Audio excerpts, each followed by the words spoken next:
Vor noch über 20 Jahren war sie nicht wegzudenken, die Soundkarte, wenn man guten, reinen sowie realistischen Klang am PC erzielen wollte.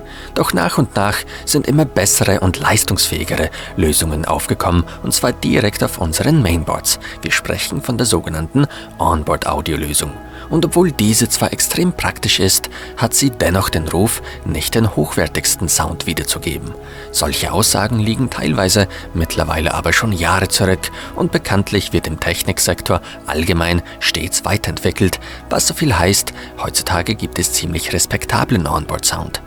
Wie man sich denken kann, muss hier aber unterschieden werden, um welchen Audiocodec und um welche Zusatzausstattung es sich genau handelt. Darum dürften sich besonders die eher audiophil angehauchten Personen unter uns die Frage stellen, braucht man denn heutzutage noch eine Soundkarte oder einen DA-Wandler, um sauberen, brauchbaren Sound zustande zu bekommen? Heute also stelle ich euch die preislich doch ganz schön attraktive Creative Sound Blaster Z SE PCI Express Soundkarte vor, die man derzeit für ca. 100 € bekommen kann. Ihr könnt sogar 10% Nachlass erhalten, indem ihr den Gutscheincode verwendet, den ich euch in die Videobeschreibung packe. Diese Karte lasse ich tatsächlich nicht nur gegen zwei andere Soundkarten, sondern auch gegen mehrere Onboard-Audio-Lösungen antreten. Vor allem den eingefleischten Langzeit-PC-Usern dürfte Sound Blaster ein starker Begriff sein. Dieser ist mittlerweile einfach legendär und steht seit eh und je für Qualität. Ob man diesem Ruf hier im Jahre 2021 tatsächlich auch jetzt noch gerecht wird, werde ich versuchen heute rauszufinden. Der Liefumfang ist äußerst minimalistisch gehalten. Neben der Karte selbst, im schönen roten Metallic-Look, erhalten wir ein wenig Papierkram, und das war's auch schon. Wie bei vielen Sachen heutzutage, so auch bei Technik, ist natürlich auch das Auge irgendwo mit. Und hier kann ich Creative nur die Höchstpunktzahl für die Ästhetik geben. Knallrot ist zwar im Vergleich zur schwarz-grau dominierenden Hardware-Welt derzeit ein wenig gewagt, doch mir persönlich gefällt das Design überaus gut. Nun gut, im Endeffekt tut dies aber nicht zur Sache. Selbstverständlich handelt es sich hierbei übrigens um eine Metallabdeckung, was gewissermaßen auch ein wenig der Abschirmung von Interferenz innerhalb des Systems dienen könnte. Bei Sound ist elektromagnetische Interferenz ja äußerst unbeliebt. Im Zentrum dürfen wir durch das kleine Acrylfensterchen sogar das Herzstück der Soundkarte betrachten, den darunterliegenden Audioprozessor, den Creative Soundcore 3D nennt.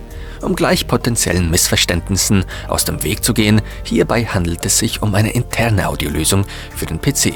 Wir sprechen von der Schnittstelle PCI Express X1. Wie zu erwarten ist, können maximal 5.1 Kanäle wiedergegeben werden, virtuell sogar 7.1. Ausgänge erhalten wir 3,5 mm Front-Out, Rear-Out, Center Subwoofer, Kopfhörerausgang sowie einmal Toslink, also optisch. Eingänge 3,5 mm Line-In bzw. Mikrofoneingang sowie auch hier Toslink, optisch. Die Sound Blaster Z SE kann bis zu 24-Bit bei 192 kHz wiedergeben und mit maximal 24-Bit und 96 kHz aufnehmen. Der Rauschabstand beläuft sich hier laut Creative auf respektablen 116 Dezibel.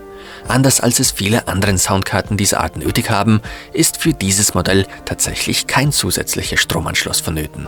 Der Strom wird ausschließlich vom PCI Express Steckplatz bezogen. Am Hinterteil des Kärtchens verbirgt sich dann nur noch der Front Panel HD Audioanschluss für Gehäuse zum Beispiel. Creative verspricht hier, wie viele, dass selbst bis zu 600 Ohm Kopfhörer mit diesem Ding befeuert werden können, da hier ein leistungsstarker Kopfhörerverstärker integriert ist. Nun gut, kommen wir nun aber zu den harten Fakten. Endlich biete ich euch auch mal messbare Werte zum Klang. Allerdings will ich ganz klar erwähnt haben, dass die Werte, die ich euch heute liefere, nicht das Nonplusultra sind und es auf noch mehr ankommt als diese. Nichtsdestotrotz ein simpler, einfacher Anhaltspunkt, der schon mal in gewisser Weise auf erste Schwächen von Onboard-Lösungen aufmerksam macht. Hier nun kurz die erzielten Testergebnisse.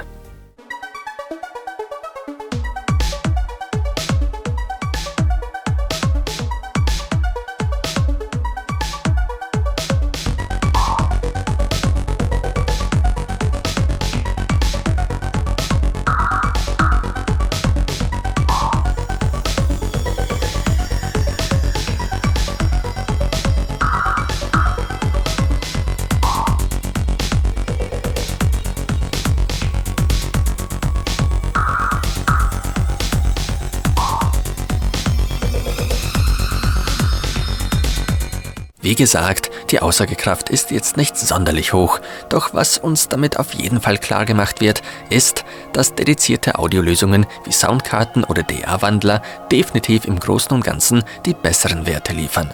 Angefangen beim Dynamikbereich mit 116 bis hin zu ca. 135 Dezibel ist eine Soundkarte ganz klar um einiges lauter, kräftiger als Onboard-Sound, der unter Anführungsstrichen nur 96 bis 99 Dezibel liefert. Es gibt aber auch ältere Realtek-Onboard-Lösungen, die sogar spürbar unter die 90er-Grenze fallen, meist auf den verhältnismäßig richtig günstigen Mainboards. Ein weiterer großer Vorteil von dedizierten Lösungen ist das erheblich geringere Übersprechen der verschiedenen Kanäle. Das heißt, es kommt ein viel kleineres Leck, wenn man so will, zustande, also dass zum Beispiel vom rechten Audiokanal ein bisschen was auf den linken abfärbt, in einfachen Worten erklärt. Gewünscht ist, dass die linken und rechten Kanäle beispielsweise komplett getrennt voneinander betrieben werden können.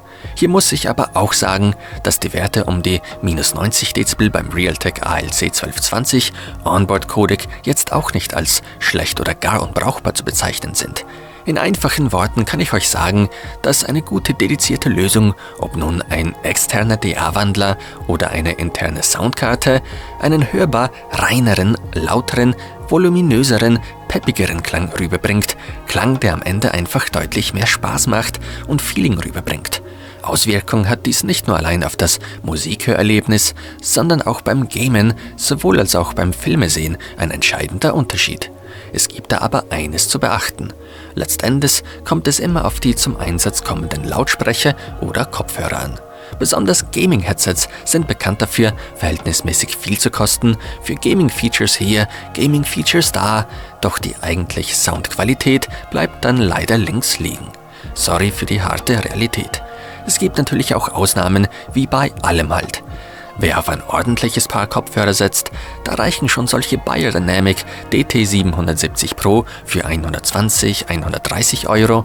Derjenige wird damit definitiv schon einen spürbaren Unterschied zwischen Onboard-Codec und Soundkarte feststellen. Natürlich legt nicht jeder von uns Wert auf guten Klang, beziehungsweise vielen fällt sowas gar nicht mal so richtig auf. Das ist auch okay so und genau für solche User ist dann eine ordentliche Onboard-Lösung, wie wir sie auf guten Mainboards heutzutage finden, mehr als ausreichend. Die Creative Sound Blaster ZSE spielt auf jeden Fall in einem sehr hohen Niveau für ihre Preisklasse mit und bietet nicht nur allein hardwaretechnisch vieles, sondern auch die Softwareausstattung darf sich sehen lassen.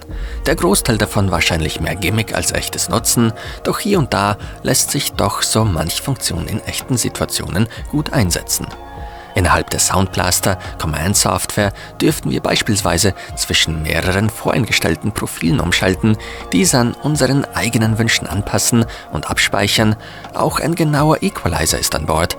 Eine Besonderheit sind unter anderem die bereits fertig abgestimmten EQ-Voreinstellungen für die verschiedensten Kopfhörer, wobei die Liste jetzt nicht so lang ist, wie ich mir erhofft hätte.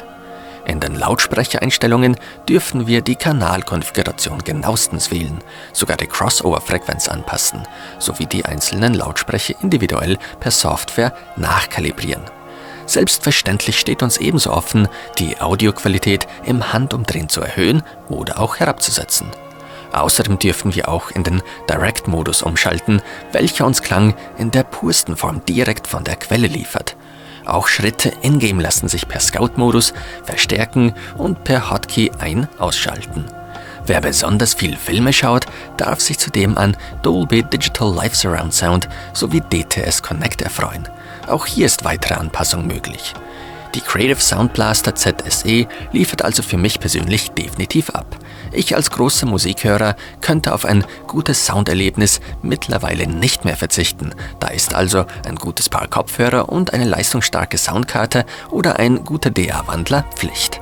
Auch Mikrofone profitieren von einem allumfassend stärkeren, rauschärmeren Eingang. Mittlerweile gibt es aber schon richtig gute Vertreter bzw. Onboard-Lösungen auf sehr vielen Mainboards da draußen. Besonders in den letzten paar Jahren wurde nochmal ordentlich nachgelegt, um besseren Sound auf Mainboards bereitstellen zu können. Wie so oft muss am Ende jeder für sich entscheiden und ob man selbst denn überhaupt so genau hinhört oder hinhören will. Die heutige Sound Blaster ZSE bekommt von mir jedenfalls eine ganz klare Kaufempfehlung. In diesem Sinne, danke fürs Zuschauen. Ich hoffe, dass ich zumindest ein paar von euch mit dem Thema Sound faszinieren konnte. Bleibt gesund und munter.